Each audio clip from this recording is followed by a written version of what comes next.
All right. Assalamu alaikum, Huzoor. I'm a PhD student at King's College London. Huh? I'm a PhD student at King's College London, and I'm doing a PhD in theoretical cosmology. PhD in what?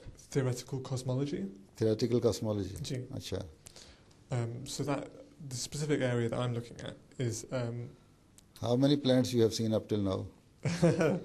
Thankfully, I do theory, so I don't actually have to look into only telescopes. yes, theoretical. Yes. I much prefer doing the mathematics rather than the actual observations. To explain kind of roughly what I'm doing, there's been some interesting new developments in the past 10 years or so about the way gravity works. Specifically, people in 1997, just over 10 years ago, discovered that not only was the universe expanding, but it was expanding at a faster and faster rate.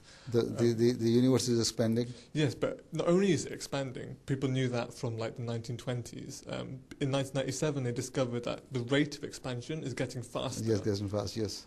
So that opened kind of a whole new door to... No, this thing everybody knows nowadays. Yeah, exactly. So it's become quite well established. So but what is your research? It's looking into ways of explaining why that would be happening. So there's some modifications. So have you taken help from Quranic verses? There are quite a few Quranic verses which yes, there are. Allah says the universe is expanding. Exactly.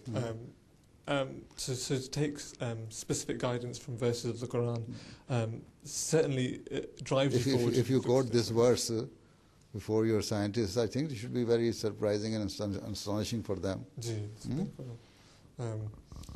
And I'm looking at like some alternative theories from the mainstream theories of explaining how gravity works. Specifically some modifications to Einstein's theories of relativity and changing the way it behaves in order to incorporate this new information we have about the universe. At the moment there are so many different theories for what could be causing it, and I'm looking at one particular theory and testing it. So you are working the theoretical and the mathematics side of it. Yeah. You know, there's a story that long ago, one king was very much happy by some job done by a mathematician. And he asked him, what do you want? So I can fulfill your any requirement or wish you ask from me today. So the mathematician said, you cannot meet my needs. I said, no, I am the king, I have every means. So the mathematician said that, okay, you put one grain in a block of chessboard and double it in every other block, square, and weigh them and then give me this.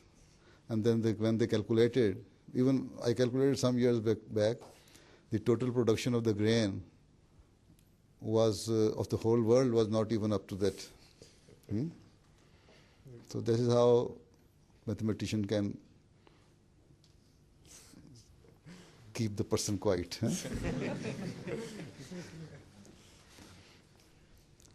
Achha. Right.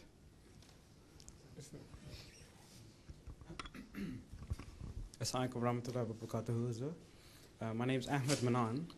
I'm currently doing a PhD. I'm in my first year in the field of systems biology. I'm a mathematician by background, so I did my master's in mathematics from Pure College London. So, yes, I would be making up actually quite a lot of I hope you will not jokes. demand to fill Yeah. the chessboard, Well, let's hope, inshallah, that I am in a position to do that. So specifically, my project that I'll be looking at in the area of systems biology is working on a mathematical model, a kinetic model of the metabolic network of tuberculosis. So the aim of the reason for constructing this mathematical model is to look at a systems view of how tuberculosis is working. Any specific type of tuberculosis or it's mycobacterium tuberculosis. So that affects lungs only? That is a strain that mostly affects the human lungs, yes. Mycobacterium tuberculosis can also affect other parts of the body, but we're not specifically concentrating on where it is affecting the body, but the specific mechanism that mycobacterium tuberculosis is showing. That's called the phenotype of the mycobacterium tuberculosis. It is behaving in quite a strange way as compared to other bacteria, in that what it is doing, it is lowering its respiration and metabolic level and almost becoming asleep. So the organism, once it enters the body, it goes into this, it is eaten by the bacteria, by the phagocyte in the body, which is supposed to kill it. And actually, instead of killing it, the mycobacterium tuberculosis seems to survive in it. And the question is, what is they make colony there? They not only make colonies, they are not digested or they are not killed off by the bacteriophage. But they remain there. They remain in their dormant.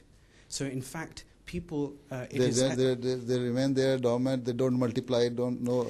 There's growth, the rate of growth is very, very slow. Sometimes it can grow, sometimes it will remain dormant that it won't grow at all. So some colonies which are what's known as at persistent level. So the persistence is to do with lowering of respiration, and it becomes asleep and it almost hides away from the rest of the body.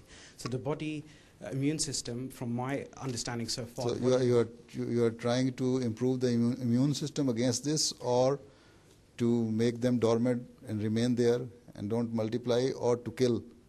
We are trying to understand the mechanism which is making them behave in a persistent manner, so that we can help to medicate against it behaving like that.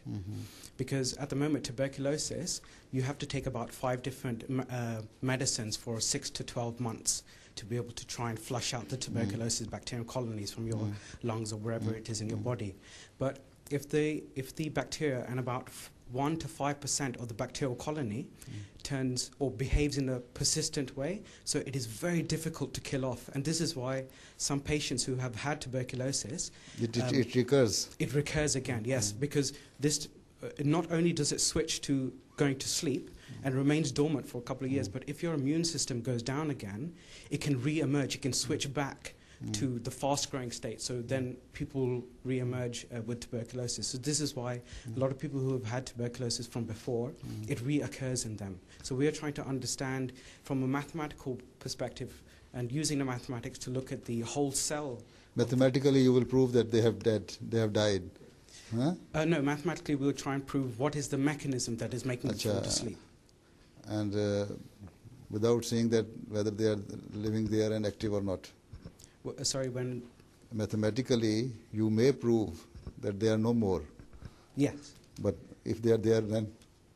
If they are there, then we then turn to the chemist and say, why isn't your medicine working? So, Huzoor, just pray that, because this mechanism is very, very vital in understanding of this persistent level, and a lot of research has gone into this. So, inshallah, may Allah guide me. I've been trying to turn towards the Quran to find evidence of, not specifically for tuberculosis, but natural, where Allah Ta'ala is describing natural mechanisms in biological systems. Of developing immunity.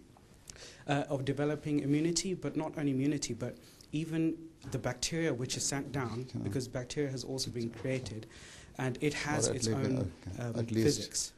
But we're trying to kill, or just to... We want to try and understand how to kill it eventually, yes. Or in any other way, how to get rid of them. Yes, exactly. So I've been trying to look for a verse which is describing the mechanisms which natural mechanisms. For example, this is a mechanism which is enabling it to switch to falling asleep. I've been trying to find some sort of evidence in the Quran which has led towards I will this also try happening. to see. Sorry? I will also try to see if I could get any. Yes. Anyway, there will be some. But yes, I'm sure there is.